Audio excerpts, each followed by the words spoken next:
Hello and welcome to my channel. Knife guys would know what this knife is. By the looks of it, by its sheath alone, by the handle.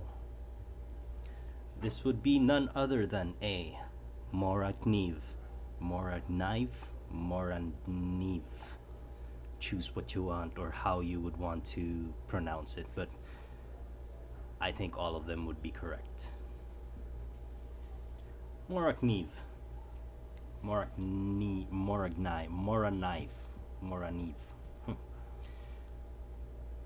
Mora Knife is a company, is a Swedish company. So these knives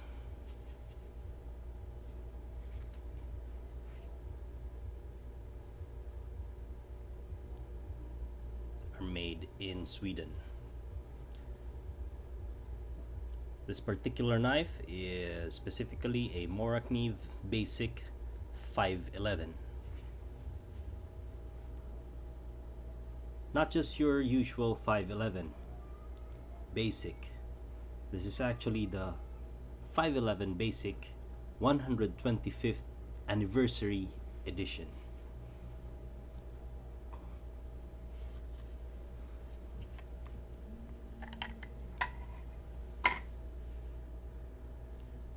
This would be my very first Mora knife. It took me a long while to get my hands on them because I was trying to find a dealer that wasn't gonna tax me a whole lot of shipping just to get it here in the Philippines. And I did find one, not from the States. I sourced this from Poland with a very reasonable cost, so I went on and grabbed some. 125th Anniversary Edition. That is how long the Mora Knife Company has been producing knives. 125 years. Made in Mora since 1891. That's what the brochure says. They do have this paper that, so I did not make that up. Since 1891 they have been making knives. How long is that? This particular Mora would be a carbon steel blade.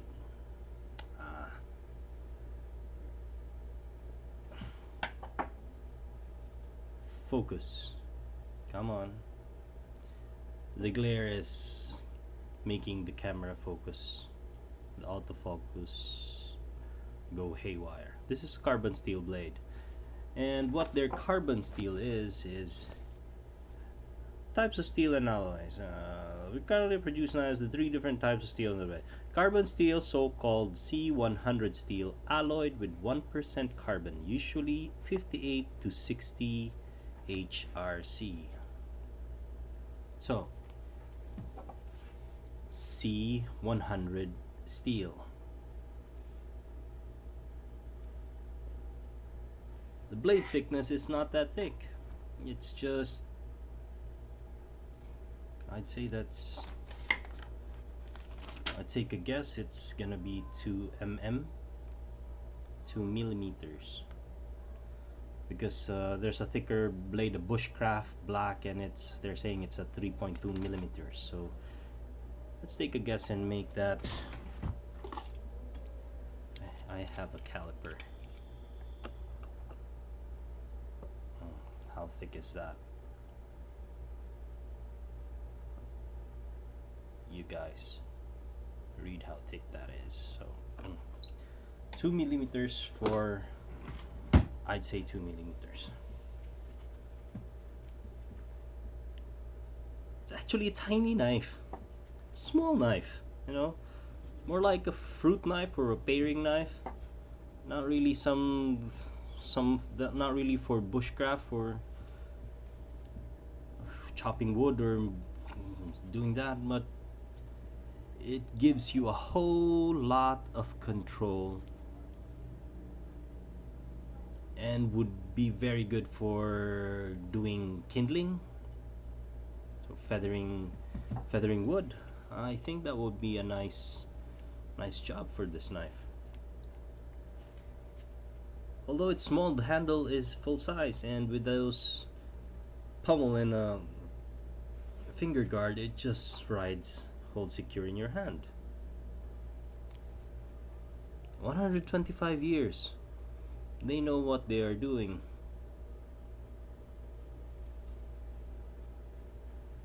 And the most popular, or should I say the most distinct feature of a Mora knife is their Scandi Grind.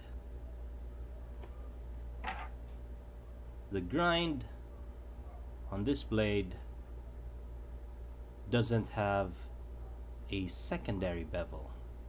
See?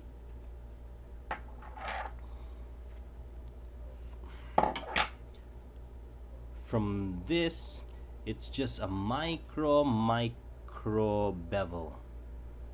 It doesn't have a secondary bevel that you can see on the cutting edge. It has a really micro bevel, and that makes for a very good cutting tool. They say Scandi Grind, you know, very effective for woodworking, for fine wood detail work. And that is what Mora knives are really known for. You know, some very hard working knives that will work. This is a carbon steel, so I'd guess if I'm gonna be cutting camp food, I would opt for their stainless steel. And like they were saying in their brochure, they do have a stainless steel, which is the 12C27 Sandvik, and that's a really nice steel that I really like.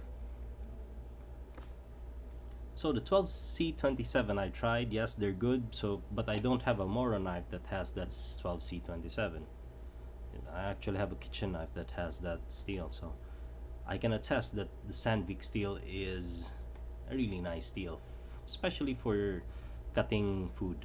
You know, it's stainless steel, and it's not gonna be doing any rusting.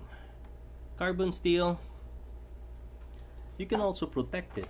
Actually, they have this. I'm reading off their brochure because I'm not making this up. A patina can easily be forced by sticking the knife into fruit for a few hours, or simply treating the blade with hot vinegar. So that is how simple this guy is to be maintained. If you don't like it rusting because it is a carbon steel, so then just do a forced patina on it, and fruits will do that. The acid in the fruits will do that, and the tried and tested hot vinegar root, which I think I would be doing if I would be commissioning this or gonna be using this as a daily food cutter. Carbon steel is really nice too if you've already developed that patina, and it's just gonna be a nice steel and it won't be staining or rusting that much.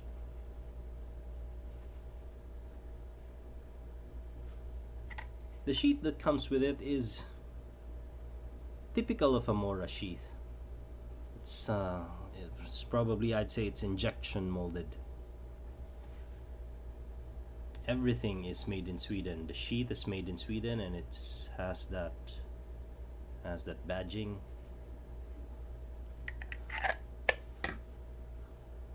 There's good retention. I'm not really making a big move so that it's gonna fall off, but it's not falling off. There's a little bit of wiggle there, if you can hear it. But the retention is really nice, and there's this thumb jimping here so that you can pull it just ever so lightly. Very nicely done. And that retention, it's not a Kydex click or Kydex pop, but it's a pop nonetheless, and it's there to offer good retention and not make the knife fall off. There are tons of videos in YouTube to to have an upgrade on the Mora knife, specifically the 511 basic. So I think I'm gonna be doing some upgrades on this one soon, like putting some jute into this in a fire steel, and then wrapping it with paracord, just to make it, and doing the hot vinegar patina on the carbon steel, just to make it into a ready knife. You know, it's ready for use if and ever you're gonna be using it. So as I've known in the videos, Mora does not have a full tang, it's just a 3/4 tang. The steel, the blade material comes up to here and doesn't go up to the full tang. But with this pommel butt end, I am really not sure. So any of you guys know if this 125th anniversary edition is something of a special kind, that it is a full tang knife? So with this butt end, hey, make it known. Carbon steel should always be wiped dry, or if you have been cutting in an acid material like fruit, rinsed in fresh water and wiped dry. Also use an oil for protection when storing.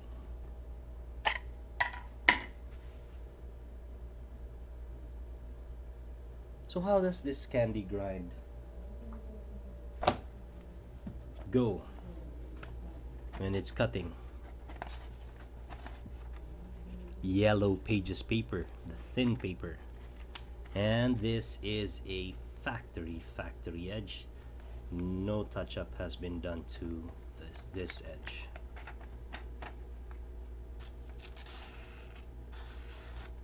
Wow.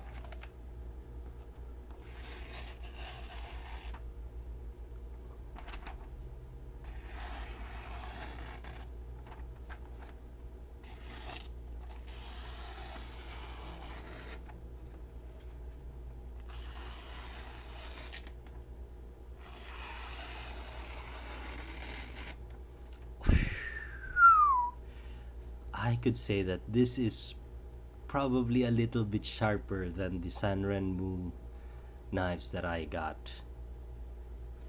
Look how butter smooth that is, and I'm using the entire length of the blade. That means there's no imperfection or burrs in there. I'm starting from here, the nearest point, and then as I grow farther, I'm using the tip, but it is still cutting just by a push cut.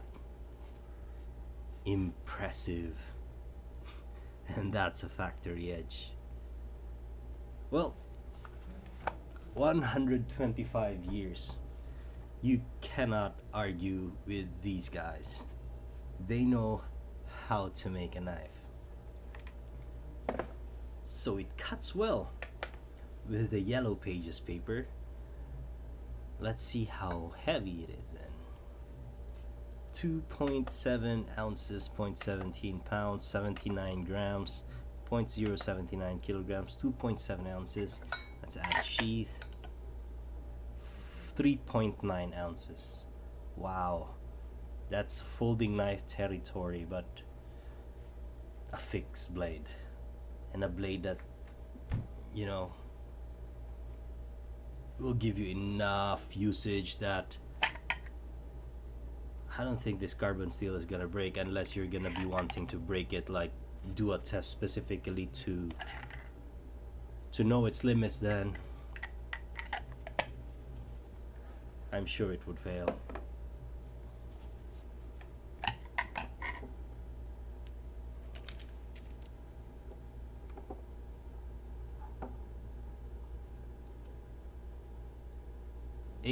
.25 inches, and the cutting edge is 2.5 inches.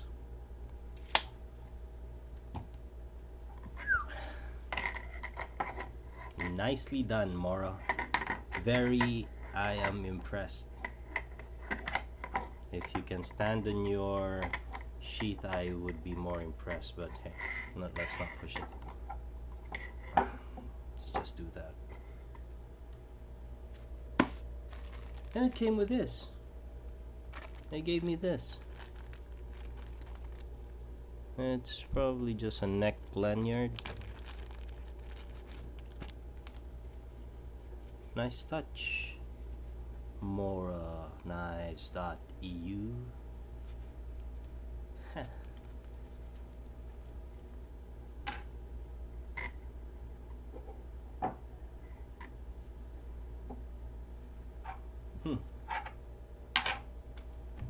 Nice.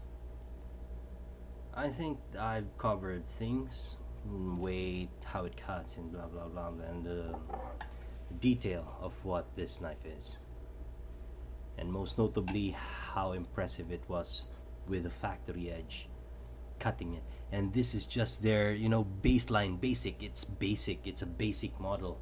It's not even a top of the line high model, and it's already cutting like this. Well, once again, 125 years. You cannot refute that. They know how to make a knife. And that's it for this video, folks. I hope you like it. Thank you for watching. Please keep the support coming. I really do appreciate it. And as always, I will be seeing you guys in the next video.